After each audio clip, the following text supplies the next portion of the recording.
নমস্কার। আজকে আমরা আলোচনা করব যে সমস্ত মানুষরা সহজে রেগে যায় তারা কেমন ধরনের মানুষ হন আসলে। দেখুন, যে সমস্ত মানুষরা সহজে রেগে যায় সমাজের বুকে প্রত্যেকটি মানুষই পারে তাদেরকে খুব ভালোভাবে নেয় না। যে সমস্ত মানুষরা সহজেই রেগে যায় অনেক মানুষই মনে করে যে তারা খুব বাজে ধরনের লোক, তারা খুব বদমাইশ ধরনের লোক, তাদের ভাবনা চিন্তা খুব নেগেটিভ, বা তারা সবসময় অন্যের ভালো পছন্দ করে না, অন্যের ভালো দেখলেই নিজেরা গরম হয়ে যায়, এরকম অনেকে মনে করে। যারা সবসময় রেগে যায় তাদেরকে কিন্তু অনেকেই ভুল বোঝে এবং তাদের সঙ্গে অনেকেই খুব একটা ভালো ব্যবহার করে না। তো আমরা এরকম ঘরের মধ্যে দেখেছি, পরিবারের মধ্যে হোক, বন্ধু বান্ধবের মধ্যে হোক, পাড়া প্রতিবেশীর মধ্যে হোক, চেনা পরিচিতির মধ্যে হোক, যে অনেক মানুষ রয়েছে সহজেই রেগে যায়। দেখুন, এই সহজে রেগে যাওয়া মানুষগুলি কেমন ধরনের হয় এটা জানতে গেলে সামুদ্রিক শাস্ত্র বলছে যে সহজে যে সমস্ত মানুষরা রেগে যায় তাদের পিছনে কয়েকটি বিষয় কাজ করে। তাদের স্বভাব, তাদের ক্লান্তিবোধ, তাদের ব্যক্তিত্ব, তাদের ডিপ্রেশন, এগুলো কিন্তু বিভিন্নভাবে কাজ করে। অর্থাৎ এক একজন মানুষ এক একজন মানুষ রেগে যাওয়া এক একজন মানুষের পিছনে এক এক রকমের কারণ হতে পারে। তবে সাধারণ দৃষ্টিকোণ থেকে দেখা গেছে যে যখন মানুষ রেগে যায়, যে সমস্ত মানুষরা রেগে যায়, ঠিক আছে, দেখুন রাগ তো প্রত্যেক মানুষের মধ্যে রয়েছে, কিন্তু কিছু কিছু মানুষ রয়েছে যা বলবে তাতেই রেগে যায়। তো এই রাগের পেছনে কিছু রয়েছে যে এরা হয়তো সামনের লোকের বিষয়গুলোকে অনুভূতি দিয়ে বুঝবার চেষ্টা করছে না বা বুঝতে চাইছে না, এরকম একটা বিষয় কাজ করে। এছাড়াও অনেক সময় দেখা গেছে যে সমস্ত মানুষরা খুব সহজেই রেগে যাচ্ছে, কিছু বললেই রেগে যায়, তাদের মধ্যে একটা ক্লান্তি বোধ, তাদের মধ্যে একটা ডিপ্রেশন কিন্তু অল টাইম কাজ করে। অর্থাৎ আপনি যদি দেখেন, অনেক সময় আমি একটা উদাহরণ দিচ্ছি, যে অনেক লোকের দেখা গেছে যে তার স্ত্রী সহজেই রেগে যায়, ঠিক আছে। তো অনেক সময় অনেক লোক ভাবে যে আমি তো আমার স্ত্রীকে কিছু বললামই না, আমি বললাম কি এক কাপ চা করে আনো, খাবো, খেয়ে বেরোবো, এতেই ও রেগে গেল। অনেকের ক্ষেত্রে হয় এরকম, মানে এরকম দেখা গেছে। তো এই রাগের পেছনে কি কারণ, মানে আমি কি ভুলটা বললাম, অনেকে বলে যে আমি কি ভুলটা বললাম যে আমার উপর এত রাগারাগি করে ফেললো। দেখুন, আপনি কিছু বলেননি আসলে। যেই মহিলা অর্থাৎ আপনার স্ত্রী, উনি না কোনো বিষয় নিয়ে ডিপ্রেশনে রয়েছে, এটা হতে পারে।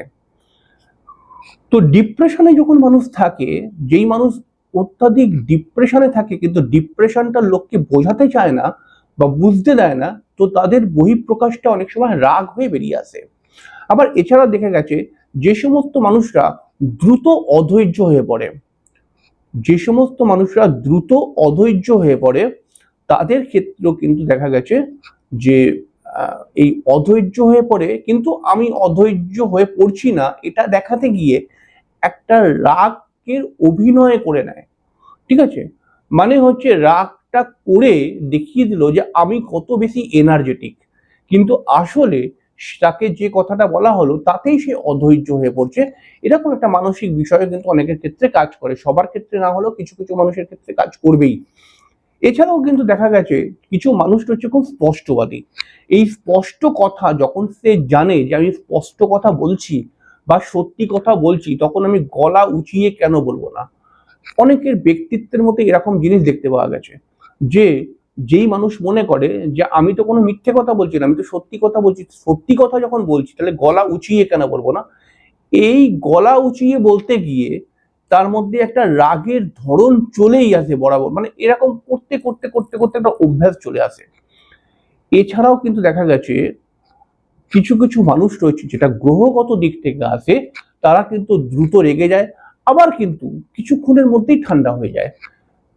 যেমন একটা উদাহরণ দিই, মেষ রাশির মানুষরা কিন্তু এরকম ধরনের অনেক সময় দেখা গেছে যে তারা দ্রুত রেগে যাচ্ছে কোনো কোনো সময়, আবার তারা কিন্তু দ্রুত ঠান্ডা হয়ে যাচ্ছে। যার সঙ্গে রাগ করলো তাকে উল্টোপাল্টা বলে দিল, আবার কিছুক্ষণ 10 মিনিট বা 15 মিনিট পরে আবার তার সাথেই আবার ভালো ব্যবহার করছে, তার সঙ্গেই বসে হয়তো খাওয়া দাওয়া করছে, এরকম একটা ব্যাপার কিন্তু দেখতে পাওয়া গেছে। দেখুন, জন্মছক বা গ্রহগত দিক থেকে বা জ্যোতিষশাস্ত্রের দৃষ্টিভঙ্গি থেকে আমরা এই রাগকে বিভিন্নভাবে এই রাগের যে ডেফিনেশন আছে বা এই রাগের যে তত্ত্ব রয়েছে, অর্থাৎ এই যে মানুষ খুব তাড়াতাড়ি কিছু কিছু মানুষ রেগে যায়, এই রেগে যাওয়ার ফলে কিন্তু অনেক অঘটন ঘটে ফেলে বা ঘটে যায়। দেখুন, রাগ কেউই বরদাস্ত করে না বা রাগকে কেউই ভালোবাসে না, কিন্তু কিছু কিছু মানুষ সংসারের মধ্যে বা পরিবারের মধ্যে দেখতে পাওয়া যায়, তাদেরকে যদি আমরা একটা ভালো কথা বলি তাও তারা রেগে যাচ্ছে। দেখুন, এই রাগের পেছনে কিন্তু যেমন ব্যক্তিত্ব কাজ করে, যেমন ডিপ্রেশন কাজ করে, আবার কিছু মানুষ রয়েছে তার ডিপ্রেশনও নেই, তার ব্যক্তিত্ব তো ভালো ভালো ছেলে বা ভালো মেয়ে, ঠিক আছে, তার যে একটা বিশাল কিছু ডিপ্রেশন, তারপরে যে প্রচুর চাপ, এরকম কিছু না। অনেক বাবা মা বলে যে আমার ছেলে কিন্তু খুব বড় নয় বা আমার মেয়ে কিন্তু খুব বড় নয়, 18 বছর 20 বছর বয়স, তার রাগ দেখবেন তো আপনি অবাক হয়ে যাবেন। এই সমস্ত রাগগুলো, অর্থাৎ যার ডিপ্রেশন হওয়ার কোনো জায়গা নেই, হয়তো সে পড়াশোনা লাইফের মধ্যে রয়েছে বা তার উপর কোনো চাপই নেই, কিন্তু তবুও সে বাবা মার সঙ্গে রাগারাগি করে কথা বলছে, এই জায়গাগুলো কিন্তু গ্রহগত দিক থেকে হয়। অনেক সময় আমি এটা আমার অভিজ্ঞতায় দেখেছি। আমি তো কমসে কম 13 বছর জ্যোতিষশাস্ত্রের সঙ্গে যুক্ত হয়ে রয়েছি, বহু ক্লায়েন্ট দেখেছি। তো আমি দেখেছি যে যে সমস্ত মানুষের লগ্নের মধ্যে মঙ্গল রাহুর প্রভাব থাকে, চন্দ্রের ওপরে চন্দ্র মঙ্গলের প্রভাব থাকে, অনেক সময় দেখা যায় চন্দ্রের ওপরে আহ মঙ্গলের চন্দ্রের সঙ্গে মঙ্গল বসে রয়েছে, আবার দেখা যাচ্ছে যে চন্দ্রের সঙ্গে মঙ্গল আবার রাহু হয়তো দেখছে, এরকমও হতে পারে। চন্দ্র মঙ্গল থাকলে একসঙ্গে নাশ যোগ, তারা আবার খুব রেগে যায় কিন্তু। তো এরকম দেখা গেছে। আবার লগ্নের মধ্যে শুধু রাহু যদি থাকে তাহলেও কিন্তু রাগ বাড়িয়ে দেয়, আবার রাগ বা জেদ বাড়িয়ে দেয়। তারপরে অনেক সময় দেখা গেছে গ্রহগত দিক থেকে অনেক যোগ বলা যেতে পারে, যদি বলতে থাকি তাহলে অনেকগুলো যোগ হয়ে যাবে। তাহলে এরকম গ্রহগত দিক থেকে যারা মানে ডিস্টার্ব হচ্ছে, অর্থাৎ গ্রহের কারণে যারা রেগে যাচ্ছে, সেইটাকে ধরুন প্রতিকার করে ব্যাপারটাকে ঠিক করা সম্ভব। কিন্তু যাদের ব্যক্তিত্বই রাগের, আমরা যেমন একটা একটা উদাহরণ দিই। আমাদের পাড়ার ধরুন একটা কালু কাকা বলে একজন লোক আছে, তাকে যদি আমরা বলি কালু কাকা ভালো আছো, ওতেই ও রেগে যাবে। মানে এটার ব্যক্তিত্বটাই রেগে যাওয়ার ব্যক্তিত্ব। অর্থাৎ কালু কাকাকে আমি ছোটবেলা থেকে দেখছি যে ওরকমই গরম ধরনের লোক। ওকে যদি কেউ বলে যে কালু, ওরই ধরুন বন্ধু বান্ধব, কালু চা খেয়েছিস, রেগে গেল, তোর কি, ও বিভিন্ন কথা, ঠিক আছে। আমি তখন মানে আমরা সবাই ভাবি আমাদের বন্ধু বান্ধব যে কালু কাকাকে না এটা রাগাবার জন্য লোকে একটা যা ইচ্ছে কিছু বলবে, কিন্তু খারাপ কিছু কথা বলবে না। তার ব্যক্তিত্বটাই এমন রেগে যাওয়ার ব্যক্তিত্ব। তাকে ধরুন বললো কালু কাকা সিগারেট খেয়েছো, ও সিগারেট খায়, ওতে রেগে যাবে। কালু কাকা বাড়ির সবাই ভালো আছে তো, এতে রেগে যাবে, ঠিক আছে। তাহলে আসলে বিষয়টা হচ্ছে তার ব্যক্তিত্বটাই ওরকম ধরনের, ঠিক আছে। তো ব্যক্তিত্বটা যদি ওরকম ধরনের হয় হয়তো কিছু করা যাবে না, কিন্তু গ্রহগত দিক থেকে যখন ডিস্টার্ব হচ্ছে, অর্থাৎ রাগের কারণে পরিবারের মধ্যে অনেক অশান্তি, ঝগড়া, বিবাহিত জীবন অনেক সময় নষ্ট হয়ে যায়, এই ব্যাপারগুলোকে কিন্তু ঠিক করে দেওয়া যাবে প্রতিকার করে। তো দেখুন, যারা রাগ করে, কথায় কথায় রেগে যায়, তারা কেমন ধরনের মানুষ হয়, কি কারণে রাগে বা রেগে গেলে পারে কি করা উচিত, এগুলো তো আমি বললাম আপনাকে স্টেপ বাই স্টেপ। আপনি কতটা সহমত আমার কথার সঙ্গে অবশ্যই কমেন্ট করে জানাবেন। অনুষ্ঠানটা ভালো লাগলে পরে একটি লাইক অবশ্যই দেবেন এবং চ্যানেলটিকে সাবস্ক্রাইব করে সর্বদা পাশে থাকার চেষ্টা করবেন। এবং প্রত্যেক দিন সকালবেলায় 8টার সময় কিন্তু অবশ্যই খুব সুন্দর সুন্দর অনুষ্ঠান নিয়ে আসছি, জানার বিষয় রয়েছে অনেক কিছু। তো প্রত্যেক দিন দেখুন, ভালো লাগবে আপনার। নমস্কার।